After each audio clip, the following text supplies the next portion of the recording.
పాపమేరుగా నటి ప్రభుని బాధ పెట్టిరి, పాపమేరుగా నటి ప్రభుని బాధ పెట్టిరి, శాపవాక్య ములను బల్కి శ్రీమలు బెట్టిరి, శ్రీమలు బెట్టిరి, శ్రీమలు బెట్టిరి. దరికి వచ్చు వారి చూచి దాగడాయిను, దరికి వచ్చు వారి చూచి దాగడాయిను, విరువకుండా వెళ్ళి తన్ను వెల్లడించెను, వెల్లడించెను, వెల్లడించెను. నిరపరాధి అయిన తండ్రిని నిలువబెట్టిరి, నిరపరాధి అయిన తండ్రిని నిలువబెట్టిరి, దురతనాము వారి ఎదుట పరిహసించిరి, పరిహసించిరి,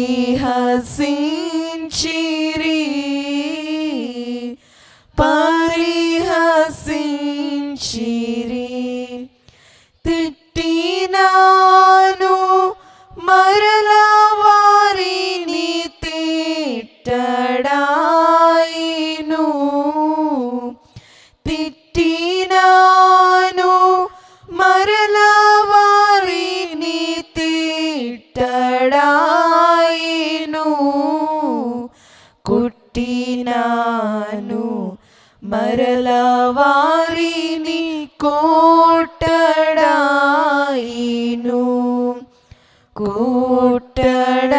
కోటడాయిను, కోటడాయిను. తన్ను చంపు జనుల ఎడల దయను చూపెను, తన్ను చంపు జనుల ఎడల దయను చూపెను, చిన్నుగాదు గను రక్షింప చేయి చాపెను, చేయి చాపెను, చేయి చాపెను. కాలువలుగా రక్తమెల్ల కారుచుండెను, కాలువలుగా రక్తమెల్ల కారుచుండెను,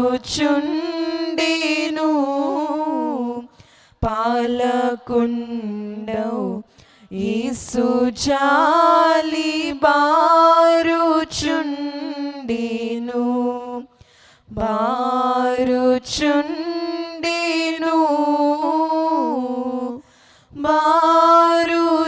బారుచుండెను. పాపమేరుగా నటి ప్రభుని బాధ పెట్టిరి,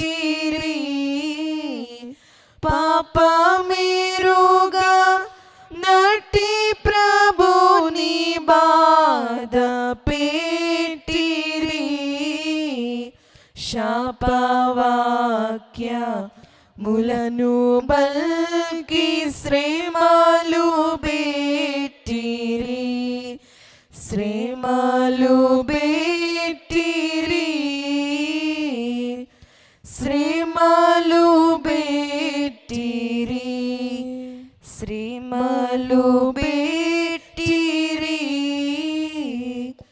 శ్రమలు బెట్టిరి.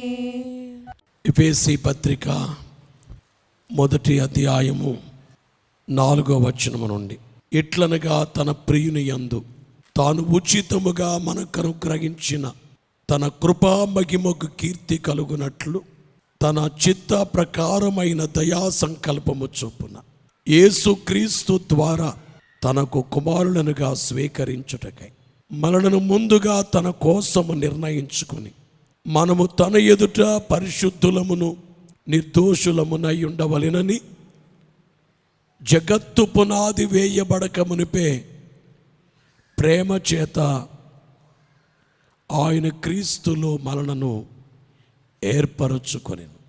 ఈరోజు ప్రసంగాంశము సిలువ నీడలు.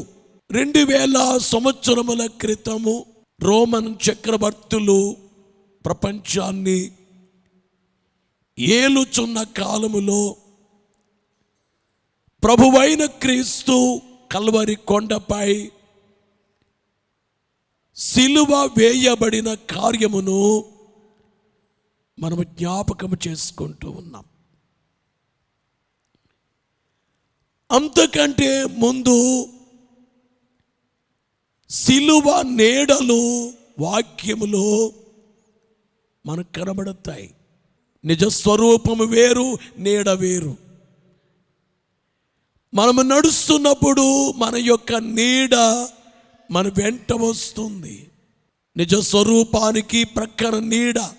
అలా కల్వరి కొండపై సిలువ, ఆ సిలువకు నీడ పాత నిబంధనలో అనేక పర్యాయాలు కనబడే రీతి. మొదటిగా చూస్తే అనాదిలోనే ఈ నీడ కనిపించింది. అనాది కాలమనగా జగత్తు పునాది వేయబడక మునుపు కాలము అనగా దేవదూతలు కానీ, సృష్టి కానీ, నరులు కానీ ఇవేమీ లేకుండా ఉండే కాలానికి పేరేమిటంటే అనాది కాలము. అంటే సిలువ కార్యము ఎప్పుడు ఆలోచించబడింది అంటే అనాదిలోనే ఆలోచించబడింది. నరులు లేని కాలములోనే, ఏమీ లేని కాలములోనే ఆలోచించబడింది కనుక దీని పేరేమిటంటే సిలువ నీడ. అనాది సంకల్పన అనే నీడ ఎప్పుడు నెరవేరింది? కల్వరి కొండపై నెరవేర్చబడింది. నిలువ కర్రకు అడ్డ కర్రకు సిలువ వేయబడి రక్తము చిందించారు, అప్పుడు నెరవేర్చబడింది. ఇది నిజ స్వరూపం అక్కడ కనిపించింది. అంతకు ముందు అనాదిలో సిలువ నీడ కనబడిన వాస్తవమును గుర్తించాలి అని మీకు తెలియజేస్తూ ఉన్నాను. దీన్ని దైవజనుడు దేవదాసువయ్య గారు తెలియచేసిన మాట ఏమిటంటే అనాది సిలువ అన్నారు. అనాదిలోనే సిలువ. ఏముంది సిలువ? సిలువ అంటే శ్రమ. అనాదిలో శ్రమ ఏమి కలిగింది? యేసునాథుడు యోహాను సువార్త 17వ అధ్యాయములో ప్రార్థన చేస్తూ, తండ్రి, లోకము పుట్టక మునుపు నీ యొద్ద నాకు ఏ మహిమ ఉండెనో ఆ మహిమతో నన్నిప్పుడు నీ యొద్ద మహిమ పరచుము.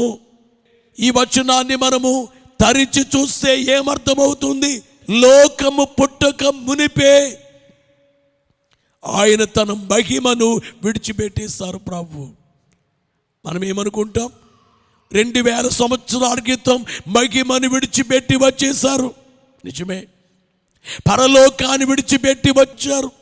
నా తండ్రి నా కోసం నరుడుగా జన్మించారు, మహిమను ఆయన విడిచిపెట్టి మానవ లోకానికి వచ్చారు అని మనం చెప్పుకుంటాం. నిజమే, కానీ మహిమను ఎప్పుడు విడిచిపెట్టారట? అనాదిలోనే విడిచిపెట్టారట మహిమ. ఇప్పుడు లోకము పుట్టక మునిపే మహిమను విడిచిపెట్టారు. కాబట్టి ఇప్పుడు నేను సిలువ వేయబడి చనిపోయి సమాధి చేయబడి తిరిగి లేచాను, చెయ్యవలసిన పనంతా చేసేసాను కాబట్టి అప్పుడు నాకు ఏ మహిమ అయితే ఉందో ఆ మహిమ నాకు కావాలి ఇప్పుడు. అంటే కుమారుడు చెప్పిన మాట ఏమిటంటే, నేను చేసే పని చేసే వరకు నేను ఈ మహిమలోకి రాను, ఈ ఘనత నేను పొందను. నేను సాధించిన తదుపరి పాపుల రక్షణ కొరకై ఏది చేయాలో చేయవలసింది చేసి రక్షణ మహాసంకల్పన కార్యము నెరవేర్చిన తరువాత నేను తీసుకునేటువంటి మహిమ నేను తీసుకుంటాను. ఇక్కడ కిరీటం ఉంది. ఎవరు తీసుకుంటారు ఈ కిరీటాన్ని? అక్కడ యుద్ధము జరుగుతుంది. ఈ కిరీటం ఎవరికి? సాధించి వచ్చిన తరువాత దీన్ని తీసుకుని పెట్టుకుంటే అది ఘనత. గాని సాధించక మునిపే కిరీటాన్ని పెట్టేసుకుంటే, అక్కడ ఓడిపోతే క్రికెట్ ఆడుతున్నారు, ఆడేటప్పుడే వారి కప్పు తీసుకొచ్చి ఇచ్చేయరు. గెలుపొందిన తరువాత వారికి ఇస్తారు. నేను గెలుపొందిన తరువాత ఏ మహిమ అయితే నాకుండేదో ఆ మహిమ నేను కోరుకుంటాను అని. గనుక అనాది సంకల్పన కార్యాన్ని తరిచి చూస్తే అందులో సిలువ నీడ కనబడుచున్నట్లు మనము గ్రహించగలం. ఇక రెండవదిగా చూస్తే ఆదాము యొక్క పక్కటెముకలలో ఒక ఎముకను తీసి ఆ ఎముకను ప్రభువు స్త్రీగా మార్చినట్లుగా ఆదామంటున్నాడు, నా ఎముకల్లో ఎముక, నా మాంసములో మాంసం, ఇది నరులలో నుండి తీయబడిన గనుక నారి అనబడును అన్నారు. అంటే ఆదాము ప్రక్కలో నుంచి వచ్చింది స్త్రీ. ఎందువల్ల ఆదాము ప్రక్కలో నుంచి రావడానికి కారణం ఏమిటి? రాబోయే కాలములో ప్రభు ప్రక్కలో నుండి ఒక స్త్రీ రాబోతుంది. ఆ స్త్రీ పేరే క్రైస్తవ సంఘం అనే స్త్రీ, వధువు సంఘము. ఆ స్త్రీకి ముంగుర్తుగా ఇక్కడ ఈ పురుషుడైనటువంటి ఆదాములో నుంచి హవ్వ వచ్చినట్లుగా. అందుకే ఆ స్త్రీ దగ్గరికి వెళ్ళి అడిగితే, హవ్వా, ఓ స్త్రీ, నీవెక్కడి నుంచి వచ్చావు, నీ జన్మస్థానం ఏది అని అడిగితే హవ్వమ్మ ఏమి చెబుతుంది? ఆదాము ప్రక్క చూపిస్తుంది. అదే నా జన్మస్థానము. ఈ రోజున క్రైస్తవ సంఘం అనబడే స్త్రీ జన్మస్థానం ఎక్కడ? యేసుక్రీస్తు వారి యొక్క ప్రక్కలో నుంచి వచ్చింది సంఘము. అందుకనే బైబిల్లో వ్రాయబడిన మాట ఏమిటంటే, అక్కడేమో నరునిలో నుండి తీయబడిన కనుక నారి అనే పేరు పెడితే, పరమగీతం 1వ అధ్యాయము 8వ వచనములో నారీమణి అంటే నీవు కూడా నరుల్లో నుంచి వచ్చావు. సంగమా, నువ్వు క్రీస్తులో నుంచి వచ్చావు. అందుకనే క్రైస్తవ సంఘమును ఎంతమంది పాడు చేసినా కానీ సంఘము పాడు కాదు. అందుకే పరమగీతములోనే లెబనోను మ్రానుతో మంచం ఒకటి సొలొమోను రాజు తనకు చేయించుకొని ఉన్నాడు. లెబనోను మ్రాను పుచ్చు పట్టదు, పురుగు పట్టదు, పాడు కాదు.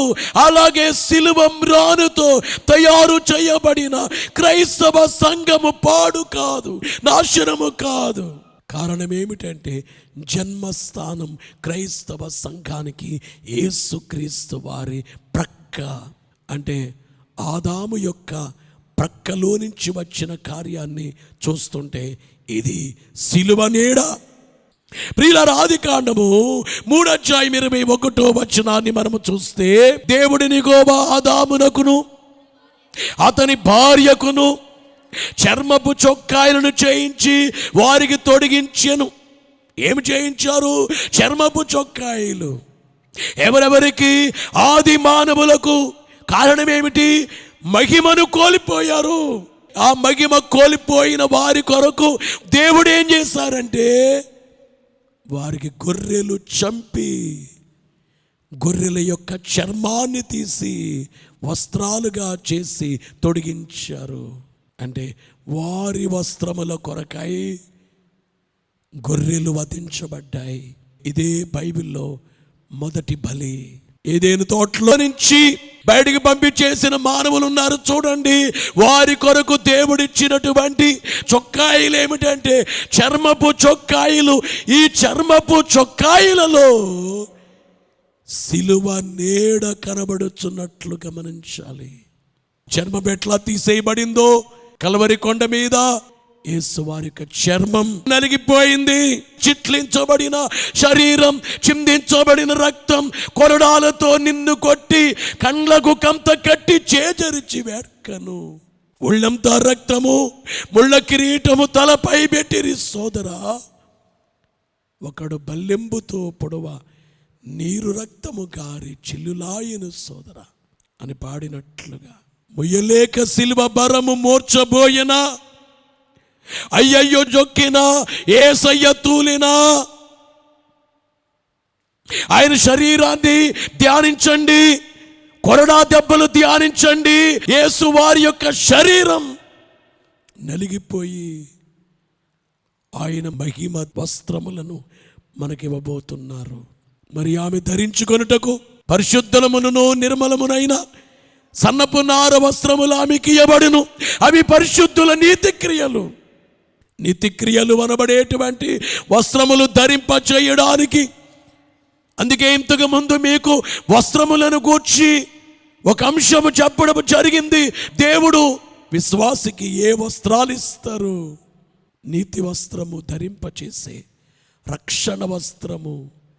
మనం బాప్తిస్మాని పొందినప్పుడే మనకిచ్చేసేటువంటి వస్త్రం ఏమిటి?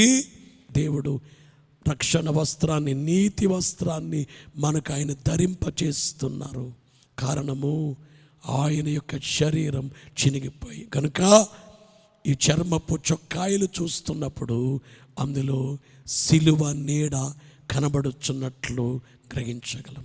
ఆదికాండం 4:4 చూస్తే హేబేలు కూడా తన మందలో తొలుచూలు పుట్టిన వాటిలో క్రొవ్విన వాటిని కొన్ని తెచ్చెను.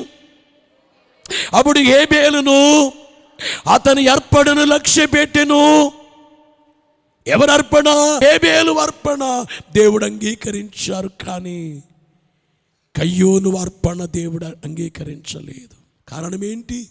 సాధారణంగా కొంతమంది అనుకుంటారు కయ్యూను మంచి కానుక ఇవ్వలేదు. నా చిన్నప్పుడు కొంతమంది సేవకులు ఏం చెప్పేవారంటే కయ్యూనే ఒడ్లు తీసుకెళ్ళాడు, ధాన్యాన్ని, మంచి ధాన్యం తీసుకెళ్ళలేదు, అందులో పొట్టు కూడా కలిపాడంటారు. అది కాదు, ధాన్యం మంచిదే, కానీ కయ్యూను అర్పించినటువంటి కానుకలు సిలువ లేదు, బలి లేదు. క్రొవ్విన వాటిని తెచ్చి దేవునికి అర్పించాడు.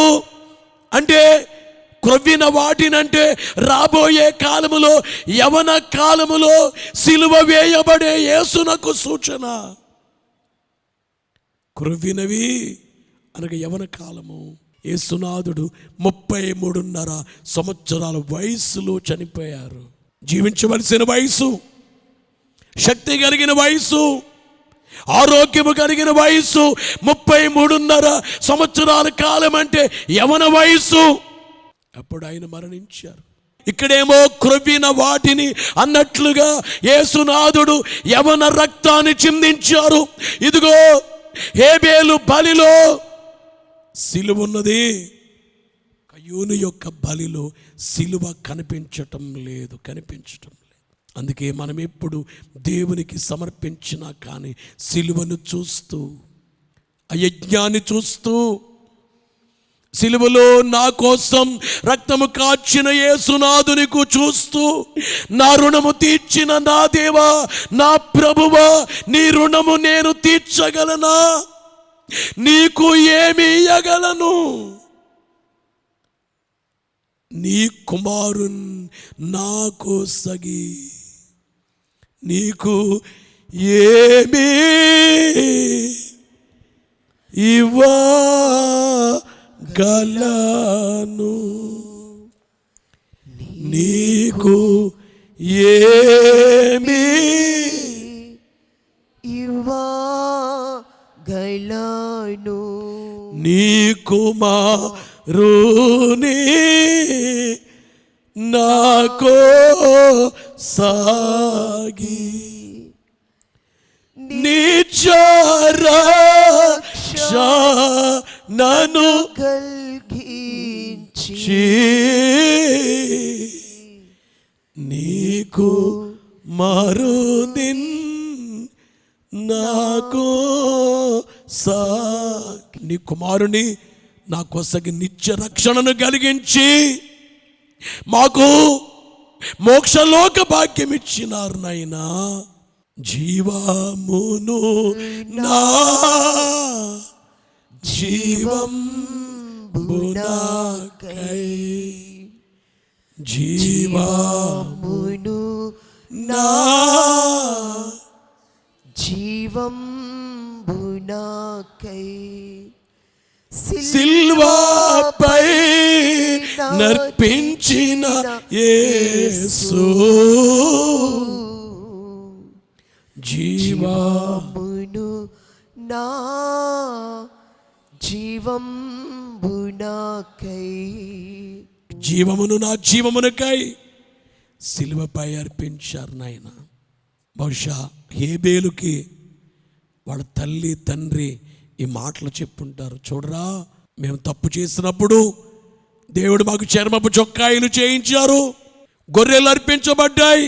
అంటే రాబోయే కాలంలో యేసు క్రీస్తు అనే గొర్రె అర్పించబడతారు. దానికి ఇదో సాదృశ్యం, ఇదో సిలువ నీడ.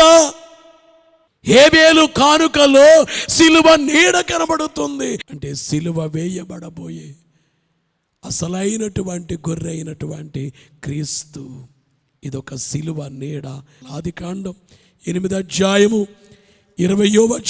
అప్పుడు నోవహు యెహోవాకు బలిపీఠము కట్టి పవిత్ర పశువులన్నిటిలోను పవిత్ర పక్షులన్నిటిలో కొన్ని తీసుకొని ఆ బలిపీఠము మీద దహన బలి అర్పించెను. ఏమర్పించెను? దహన బలి. ఓడ నుంచి కిందకి దిగి ప్రమాదము నుంచి తప్పించబడ్డారు. ఇక నాశనము కాదు. ఇంకా అక్కడ నోవహు పవిత్ర పశువుల్లో పక్షుల్లో బలిచ్చారు. ఇది ఒక సిలువ నీడ, సిలువ నీడ. ఆదికాండం 22:13. అప్పుడు అబ్రాము కన్నులెత్తి చూడగా పొదలో కొమ్ములు తొగులు కొనియున్న ఒక పొట్టేలు వెనుక తట్టున కనబడెను. అబ్రహాము వెళ్ళి ఆ పొట్టేలును పట్టుకొని తన కుమారునికి మారుగా పెట్టి దహన బలి అర్పించారు. ఎవరికి బదులుగా? ఇస్సాకునకు బదులుగా. పొదలో కొమ్ములు తిరిగిన పొట్టేలు అర్పించబడిందో అలాగే మన బదులు, నాకు బదులు మరణించిన ప్రేమ, నాకు బదులు మరణించిన ప్రేమ, చిరజీవం నాకొసగే ప్రేమ. దైవజనుడు పాడారు, నా రుణము తీర్చిన నా దేవా నా ప్రభువా, నీ రుణము తీర్చగలనా, నీవు నా ఋషివై బోధించి నా బదులు చనిపోయి నా వాణి మరు వాగలనా. నీవు నా ఋషివై బోధించి నా బదులు చనిపోయి, ఇక్కడ ఇస్సాకు బదులు పొదలో కొమ్ములు తిరిగిన పొట్టేలు అర్పించబడింది. ఈ అర్పించబడిన ఈ దహన బలిలో యేసునాథుడు కనబడుతున్నారు. రాబోయే బలి కనబడబోతుంది. అందుకే ఇది ఒక సిలువ నీడ. ఆదికాండము 37:28 చూస్తే, మిద్యానీయులను వర్తకులు ఆ మీదుగా వెళ్ళుచుండగా వారు గుట్టలో నుండి యోసేపుని పైకి తీసి ఇష్మాయేలీయులకు 20 తులముల వెండికి అతనిని అమ్మివేసిరి. ఎంతకి? 20 తులముల వెండికి యోసేపును ఎవరు అమ్మేశారు? సహోదరులే అమ్మివేశారు. అమ్మివేయబడిన యోసేపు అమ్మివేయబడిన యేసుక్రీస్తు ప్రభు. ఎంతకు అమ్మేయబడ్డారు ప్రభు? 30 వెండి నాణెములకు అమ్మివేయబడ్డారు. అంటే యోసేపు అమ్మివేయబడే కార్యములో, యోసేపు చరిత్రలో యేసుక్రీస్తు ప్రభువు చరిత్ర ఇమిడి ఉన్నది. ఇదొక సిలువ నీడ. నిర్గమకాండము 12వ అధ్యాయము 7వ వచనములో చూస్తే, ఈ నెల 14వ దినం వరకు మీరు దాన్ని ఉంచుకున్న తరువాత ఇశ్రాయేలీయుల సమాజపు వారందరూ తమ తమ కూటములలో సాయంకాలమందు దాన్ని చంపి ఏం చేయాలి? చంపి దాని రక్తము కొంచెము తీసి తాము దాన్ని తిని ఇండ్ల ద్వార బంధపు 2 నిలువ కమ్ముల మీద పైకమ్మ మీదను చల్లి, అంటే గొర్రెను చంపాలి, మాంసాన్ని తినాలి, రక్తాన్ని ద్వారబంధానికి. ఈవేళ మాంసము తినేదే ప్రభు భోజన సంస్కారము. ఆ రక్తం ఏమిటంటే మన హృదయం అనేబడే గుమ్మమునకు వ్రాయిచున్నటువంటి క్రీస్తు యొక్క రక్తము. ఎవరి హృదయ గోడలకు రక్తముందో వారికి నాశనము లేదు. అనగా ఈ పస్కా పశువును చూస్తే ఇది సిలువ నీడ. లేవియ కాండము 1వ అధ్యాయము నుండి 5వ అధ్యాయం వరకు 5 రకముల బలులు మనకు కనబడతాయి. 1 దహన బలి. ఇది లేవియ కాండం 1వ అధ్యాయం 1 నుండి 17 వరకు చదువుకోండి. 2వది నైవేద్య బలి. లేవియ కాండము 2వ అధ్యాయం 1 నుండి 16 వచనాలు. 3వది సమాధాన బలి. లేవియ కాండం 3వ అధ్యాయం 1 నుండి 17 వచనాలు. 4వది పాప పరిహారార్థ బలి. లేవియ కాండము 4వ అధ్యాయం 1 నుండి 35 వచనాలు. 5వది అపరాధ పరిహారార్థ బలి. లేవియ కాండం 6వ అధ్యాయం 14వ వచనము నుంచి 19వ వచనం వరకు ఈ బలులు కనబడతాయి. ఈ బలులన్నీ చూస్తుంటే ఇందులో సిలువ నీడలు మనకు కనబడతాయి. అందుకే యేసుక్రీస్తు వారి బలితో పాత నిబంధనలో అర్పించిన బలులన్నీ ఏమైపోయాయి? ఆగిపోయాయి. సిలువ నీడ నిజ కార్యం జరిగిపోయిన తరువాత ఇక బలి లేదు, ఒకే బలి. యేసుక్రీస్తు వారి బలిని తలంచుకుంటూ స్తుతించుకుంటూ వెళ్ళడమే. ఇప్పుడు సిలువ ధ్యానాలంటే ఏంటి? చాలామంది గట్టిగా ఏడ్చేస్తూ ఉంటారు. 40 రోజులు ఏడ్చేసి 40 రోజుల తర్వాత నవ్వేస్తూ ఉంటారు. సిలువ ధ్యానాలు ఎందుకు? ఆయన కనపరచటానికి. దేవా, సిలువ ద్వారా ఎంత భాగ్యాలు మాకు ఇచ్చారు నాయన. సిలువని బట్టి ఎంత శక్తి ఇచ్చారు నాయన. సిలువని బట్టి నన్ను రక్షించారు నాయన. సిలువని బట్టి నాకు మోక్షాన్ని ఇవ్వబోతున్నారు. సిలువని బట్టి నాకు ఎన్ని వరాలు, ఎంత భాగ్యమో. మనసున స్తుతి కార్యము తప్ప మరి పని ఏమున్నది భక్త జనాడికి? ఈవేళ మనము సిలువ వేయబడిన యేసును తలంచుకొనొచ్చు. ఆయన గాయాలు చూస్తూ, దేవా మీరు నా తండ్రి, మీరు నాకు కావాలి, నా కొరకు ఇంత ప్రేమ చూపించారు. దైవభక్తుడు పాడుకున్నటువంటి కీర్తనలు, రుచి గాయము లోపలనే జోచిని ప్రేమ జూతూ నాయన్న రాగది. గుచ్చి గాయము లోపల చొచ్చి నీ ప్రేమ నేను చూస్తాను ప్రభువా. గనుక ప్రియులారా, సిలువ నీడలను గుచ్చి వాక్యమైన వారులారా, ఈ ధ్యానాల్లో నీ కోసం ఏడువు. యేసయ్య గాయాలు చూచి ఏదో జాలిపడినట్లుగా కాదు. నా కోసం ఏడవకండి, మీకోసం, మీ పిల్లల కోసం ఏడవండి అన్నారు ప్రభు. సిలువ ధ్యానాలు ఏడవటానికి కాదండి, ఆయనను మహిమపరచటానికి. ముఖ్యంగా ఆయన ప్రేమ తలంచుకొని మనం మార్చబడటానికి. నువ్వు మారినంత కాలము యేసువారు సింహాసనం మీద ఉంటారు, మారనంత కాలము సిలువలో ఉంటారు. నీవు సిలువ మీద చూస్తావా యేసయ్యని? సింహాసనం మీద చూస్తావా? నువ్వు సింహాసనం మీద చూస్తే సిలువ ధ్యానాలకు అర్థం ఉంటుంది. ఈ ధ్యానాలు ఎందుకంటే మనలో ఉన్న కల్మషం అంతా కడిగి వేయబట్టాకి, తల వంచి సిగ్గున నే చేయు నేర ములునెంతో నాలోన పలుమారు నీ గాయాలు కదిపాను, ఇక నేను మీ గాయాలు కదపను. మిమ్మల్ని ఎన్నోసార్లు గాయపరిచాను, ఇక నేను గాయపరచను. అలాంటి వారి కొరకు యేసునాథుడు మరలా వస్తున్నారు. జన్మించారు కదా, జీవించారు కదా ప్రభు, సిలువేయబడ్డారు, చనిపోయారు, సమాధి చేయబడ్డారు, తిరిగి లేచారు, పరమునకు వెళ్ళారు, మరలా వస్తున్నారు. ప్రభు మహిమ కొరకు సిద్ధపడదాం. అట్టి భాగ్యము దేవుడు మెండుగా దయచేయునుగాక. లేచి నిలబడదాం, లేచి నిలబడదాం. నరుణము తీర్చిన నా దేవా నా ప్రభువా, నీ రుణము తీర్చగలనా, నా రుణము తీర్చిన నా దేవా నా ప్రభువా, నీ రుణము తీర్చగలనా. నీవు నా ఋషివై బోధించి నా బదులు చనిపోయి నా వాణి మరువగలనా. నీవు నా ఋషివై బోధించి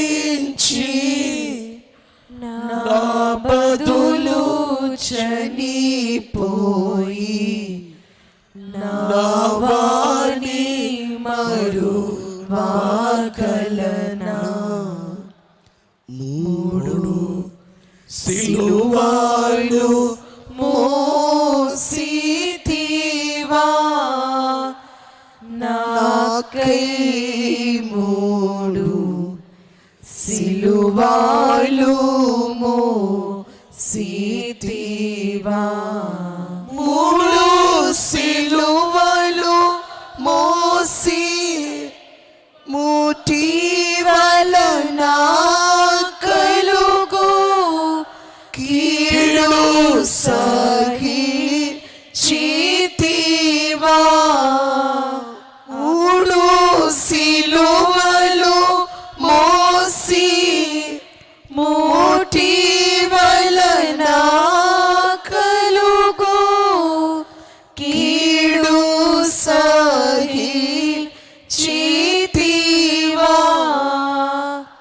ఆ కీడును నీ కాళ్ళ క్రింద వేసి త్రొక్కి ఓడించి లేచితివా. ఆ కీడును నీ కాళ్ళ క్రింద వేసి త్రొక్కి ఓడించి లేచితివా. మోకరించండి. నా నీరాములు యేసు పైన వేసి కొన్నా, నీనెనరు నాకు స్తోత్రము. నా నీరాములు యేసు పైన వేసి కొన్నా, నీనెనరు నాకు స్తోత్రము. నీకు నేను చూపు ప్రేమ, నీ ప్రాణార్పణ ప్రేమ, నీది ఎదుటాయి మాత్రము. నీ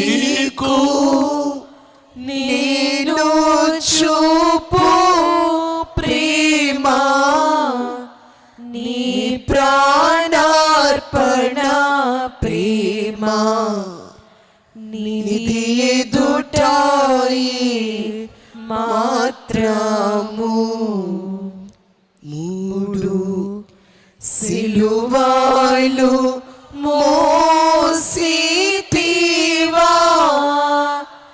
నాకై మూడు సిలువలు మోసితివా మూడు సిలువలు మోసితివా నాకై మూడు సిలువలు మోసితివా. గొల్గొత కొండపై ఆ నిలువు కర్రకు అడ్డు కర్రకు మధ్య నిలువెల్ల గాయముల చేత సిలువలో వ్రేలాడినటువంటి 2023 సంవత్సరముల క్రితము దేవుడు నరునిగా ఈ లోకములోనికి వచ్చి ఆ సిలువనబడే ఆ బలిపీఠముపై వధించబడినటువంటి ఆ కార్యమును జ్ఞాపకము చేసుకుందాము.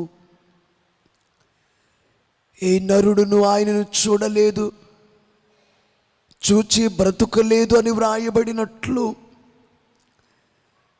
ఆయనను సమీపింపలేనటువంటి అంతటి దేవుడే ఆయన మన యొద్దకు నరునిగా వచ్చి వేసి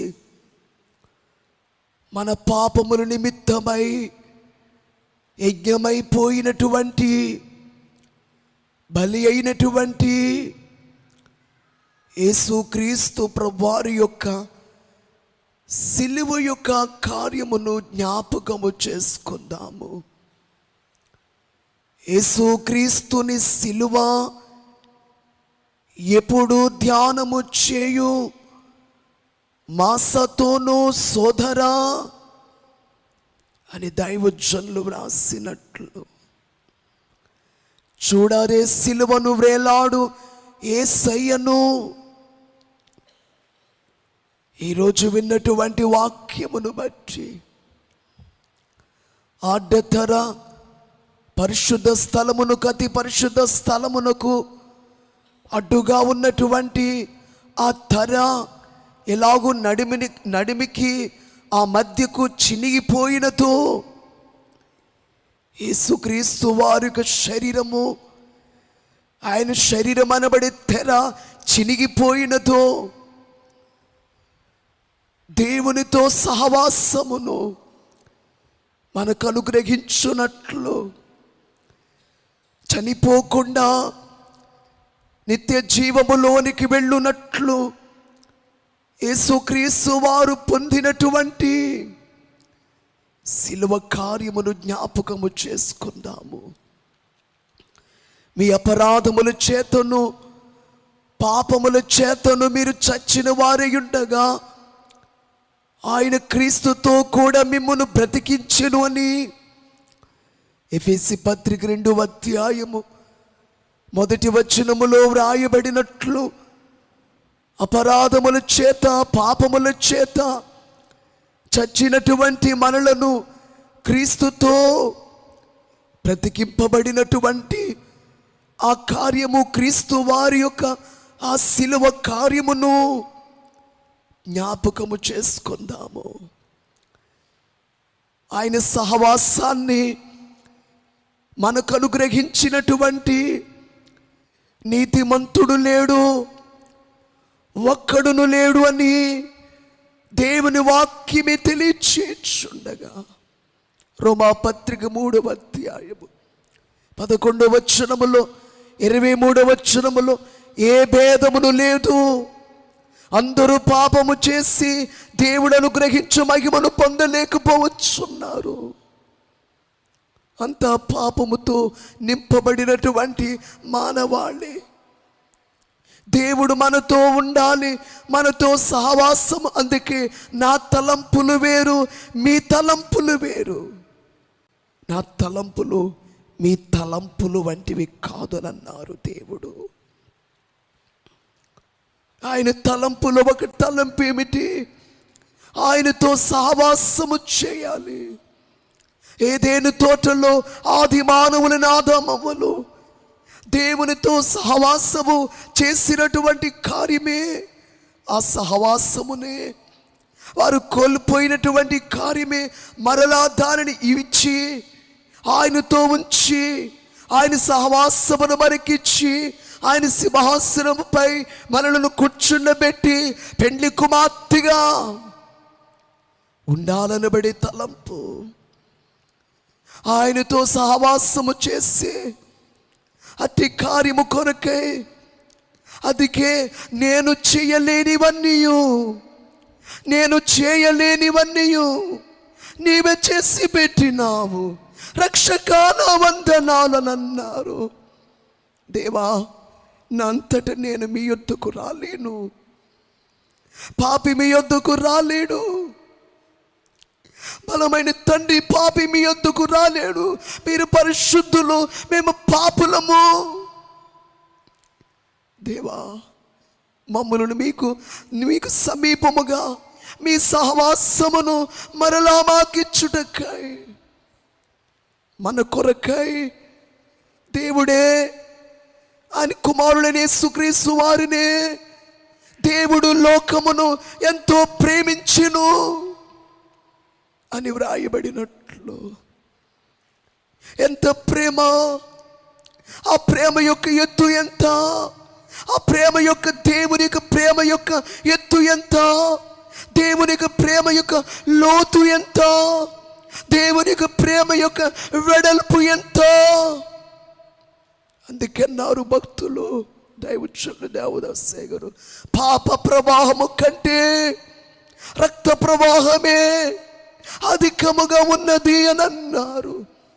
పాప ప్రవాహము కంటే రక్త ప్రవాహమే అధికమైనది. నీ పాపముల కంటే నీ తండ్రి దయ గొప్ప అని అన్నారు. ఎంత గొప్ప ప్రేమ! యేసు, నన్ను ప్రేమించినావు, పాపినైన నన్ను ప్రేమించినావు. నా వంటి నరుడకుడు నన్ను ప్రేమించిన నా వలన ఫలము కోరు. ఆహా, నీ వంటి పుణ్యునికి, నా వంటి పాపితో కేవలం ఏమీయూ లేక యేసు నన్ను ప్రేమించినావు. దేవా, మీరు మమ్మల్ని ప్రేమించారు నాయన. మేము పాపులముగా ఉండగా మీరు మమ్మల్ని ప్రేమించినటువంటి దేవా, ఆయనే మొదట మనలను ప్రేమించును. ఆ ప్రేమలో ఎంత ఉన్నదో ఆయన సహవాసాన్ని మనకిచ్చే కార్యము, ఆయన సహవాసమును మనకు అనుగ్రహించడానికై ఈ లోకమునకు ప్రభు శరీరధారిగా దేవుడు వచ్చినప్పుడు మార్తా మరియల లాజరు యొక్క గృహమే విశ్రాంతి గృహముగా కనబడుచున్నదే. సహవాసమునిచ్చే, ఆయనతో సహవాసమును కలిగినటువంటి గృహము, కుటుంబము. జక్కయ్య ఇంటికి వెళ్ళినటువంటి ప్రభు జక్కయ్యతో ఆ రాత్రి, నేడు నేను నీ ఇంట ఉండవలసినది అని అన్నారు. సహవాసమును దేవుడిచ్చి వేశారు. ఈ లోకానికి వచ్చినటువంటి నరునిగా వచ్చి వేసినటువంటి ప్రభువు చనిపోవలసిన మనలను, చనిపోయినటువంటి మనలను అతి పరిశుద్ధుడై ఉన్నటువంటి ఆ దేవుని యొద్దకు వెళ్ళలేనటువంటి భయంకరమైన పరిస్థితుల్లో చచ్చిన వారిగా ఉన్నటువంటి మనల్ని సజీవులుగా చేయడానికి ఈ లోకానికి వచ్చి వేసిన, ఏలియనగా పాపం వల్ల వచ్చి జీతము మరణము, అయితే దేవుని కృపావరము మన ప్రభువైన యేసుక్రీస్తు నందు నిత్య జీవము అని వ్రాయబడినట్లు రోమపత్రిక 6వ అధ్యాయము 23వ వచనములు వ్రాయబడినట్లు, తండ్రి మీతో సహవాసమును నిత్య జీవమును మేము పొందునట్లు ఈ లోకమునకు మీ ప్రియ కుమారుని యేసుక్రీస్తు వారిని మా కొరకు పంపించి ఆయన శరీరం అనబడే ఆ తెర చినిగిపోవునట్లు అట్టి కార్యమును జరిగింపచేసి దేవా సంఘం అనబడే ఆ యొక్క శరీరమును ఏర్పాటు చేసినటువంటి తండ్రి, ఆ సంఘం అనబడే ఆ శరీరము చినిగిపోకుండా యేసుక్రీస్తు వారి గాయములలో, బండ సందులలో ఎగుర్రల పావురమా, పేటు బేటులను ఆశ్రయించు నా పావురం అన్నట్లు యేసు వారి యొక్క ఆ గాయముల లోపలికి మేము వెళ్ళి క్రీస్తు వారి యొక్క ప్రేమను మేము గమనించున్నట్లు, క్రీస్తును యేసు వారిని ప్రేమించున్నట్లు, దేవ మిమ్మల్ని హత్తుకుని ఉండునట్లు, విడిచిపెట్టక నేను అతన్ని పట్టుకుంటునని పరమగీత 3:4 ప్రియురాలు పలుకుచున్నట్లు హత్తుకుని స్థితిని దేవా మేము కలిగి ఉండునట్లు ఇటు సిలువ ధ్యాన, సిలువ కూటములు కార్యక్రమములను 40 దినాలు ఈ దివ్యమైన కార్యక్రమములను మాకు అనుగ్రహించారు. ఒక తండ్రి తన పిల్లల కొరకు శ్రమ పడితే ఆ శ్రమ పిల్లలు జీవితాంతము గుర్తు పెట్టుకుంటారు, తండ్రిని మరిచిపోరు. మా కొరకు సిలువేయబడిన యేసుక్రీస్తు వారి యొక్క ఆ సిలువ కార్యమును ప్రతి దినమును మేము జ్ఞాపకము చేసుకునొచ్చు.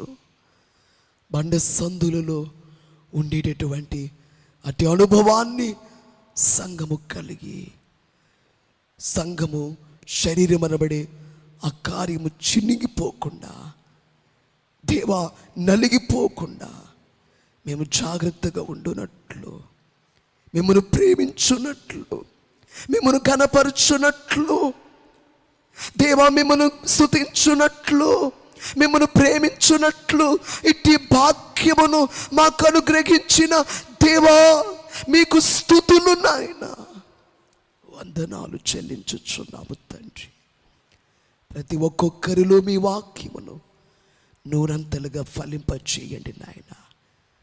మహిమ జీవనములోనికి, పరలోక జీవనములోనికి ప్రతి ఒక్కొక్కరు చేర్చబడునట్లు మీ బలమైన చిత్తమునందరిలో నెరవేర్చి మేఘమెక్కించమని, మహిమా ఘనత కీర్తి నిరంతరము మీరే పొందుమని అడుగుచున్నాము నాయన.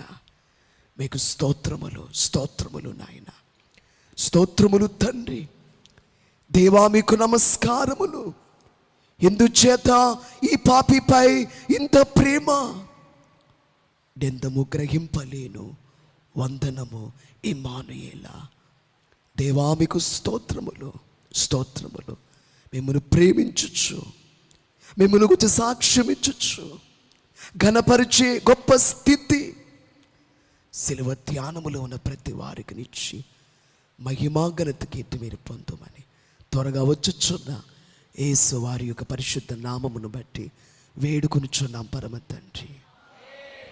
దేవా నాకు కనబడుము, నాతో మాట్లాడుము. దేవా అందరికీ కనబడుము, అందరితో మాట్లాడుము. మౌనముగా పట్టుదలతో దేవుని వైపు చూద్దాము.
మహాకరుడా, జరిగించబడే కార్యక్రమం సిలువ ధ్యాన కూటమును బట్టి వందనములు. ఎప్పుడూ మేము సిలువ, మీరు శరీరము తిని రొట్టెను తిని ఈ పాత్రలో త్రాగునప్పుడెల్లా ప్రభు వచ్చి వరకు ఆయన మరణమును ప్రచురించుదురు అన్నారు. ఎప్పుడూ యేసు వారి మరణాన్ని ఎప్పుడూ మేము ప్రచురిస్తూ, జ్ఞాపకము చేసుకుంటూ, ఎప్పుడూ ధ్యానము చేస్తూ ప్రభుని మేము సిలువ మీద కాక సింహాసనం మీద కూర్చోబెట్టే ఆ స్థితిని మేము కలిగి ఉంటూ మేఘమెక్కు స్థితి మాకిమ్మని త్వరగా వచ్చుచున్నా క్రీస్తు ప్రభు నామములు వేడుకొనుచున్నాము తండ్రి. ఆమేన్.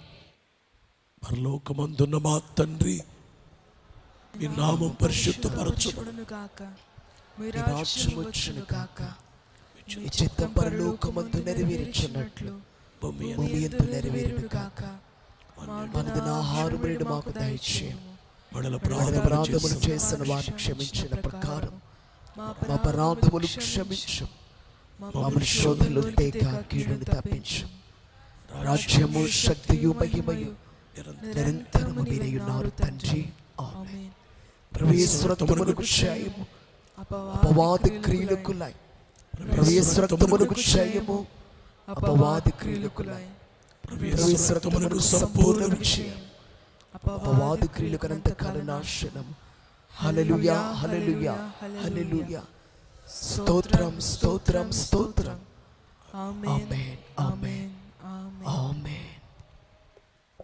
మన ప్రభువైన యేసుక్రీస్తు వారి కృప, తండ్రికి దేవుని ప్రేమ, పరిశుద్ధాత్మ దేవుని మీకు తోడుగా ఉండి బలపరచి మేఘమెక్కించును గాక.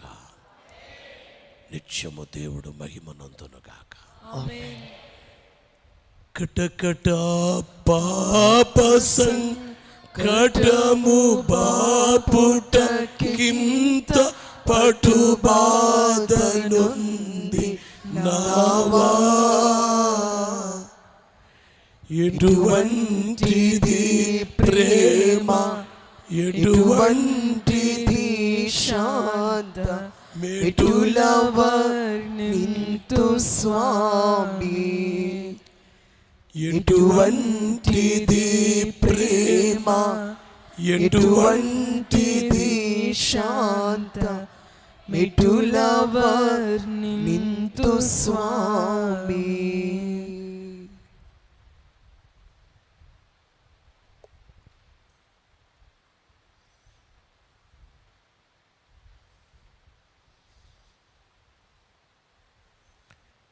మరణాత, మరణాత, మరణాత, మరణాత, మరణాత. మరణాత.